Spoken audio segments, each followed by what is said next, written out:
ଜୟ ଜଗନ୍ନାଥ ସାଙ୍ଗମାନେ, ମୁଁ ଗୋଟେ ନ୍ୟୁ ବ୍ଲଗକୁ ସ୍ୱାଗତ। ଏବେ ଜାଣିପାରୁଥିବେ ବ୍ୟାକଗ୍ରାଉଣ୍ଡ ଦେଖି ଜାଣିପାରୁଥିବେ ତ ଏବେ ମୁଁ କୋଉଠି ଅଛି। ତ ଦେଖିପାରୁଥିବେ ତ ଏବେ ମୁଁ ବିଲରେ ଅଛି।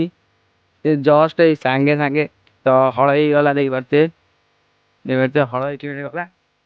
ତ ଯେମିତିକି ଧାନ ଚାଷ କରିବା ଟାଇମ୍ ଆସିଗଲାଣି, ସେଥିପାଇଁ ଦେଖିପାରୁଥିବେ ତ ହଳ ହେଉଛି।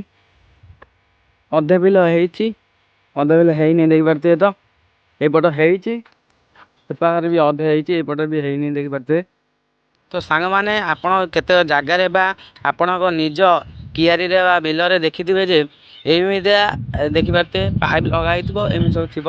ତ ଏଇଟା କ'ଣ ପାଇଁ ଲଗା ହେଇଛି ନା, ଏଇଟା ଭାରତ ସରକାର ଗୋଟେ ସ୍କିମ୍ ଇଏ କରିଛି।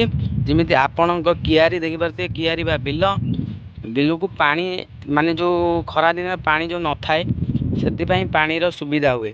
ତ ଦେଖିପାରୁଥିବେ କେମିତି ସବୁ ଲଗା ହେଇଛି।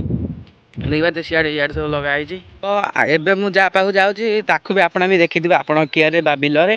ଚାଲ ଦେଖଉଛି ସେଇଟା କ'ଣଟା। ଆପଣଙ୍କର କିଆରି ପାଖାପାଖି ଦେଖିପାରୁଥିବେ ତ ଗୋଟେ ସ୍ୱତନ୍ତ୍ର ଜାଗାରେ, ଯେମିତି ବିଲ ପାଖାପାଖି ନଥିବ। ଦେଖିପାରୁଥିବେ ତ ବିଲ କୁଆଡ଼େ ସବୁ ଗୋଟେ ସ୍ୱତନ୍ତ୍ର ଜାଗାରେ ଲଗା ହେଇଛି। ତ ଦେଖିପାରୁଥିବେ ଏଟା ଖୋଲିକି ଦେଖିବାର ଦେଖିପାରୁଥିବେ।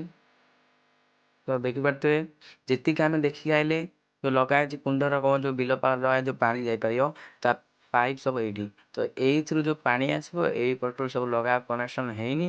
ତ ହେଲେ ଆପଣ କିଆରିକି ଯେତେବେଳେ ସୁବିଧା ହେଲେ ପାଣି ଚାଲିବ ଆପଣ ସେ ଦେଖିପାରୁଥିବେ କେମିତି ସିଷ୍ଟମ୍ରେ ଲଗା ହେଇଛି। କବାଟ ବି ଦେଇପାରିବେ। ତ ଦେଖିପାରୁଥିବେ କବାଟ ବି ଦେଇପାରୁଥିବେ।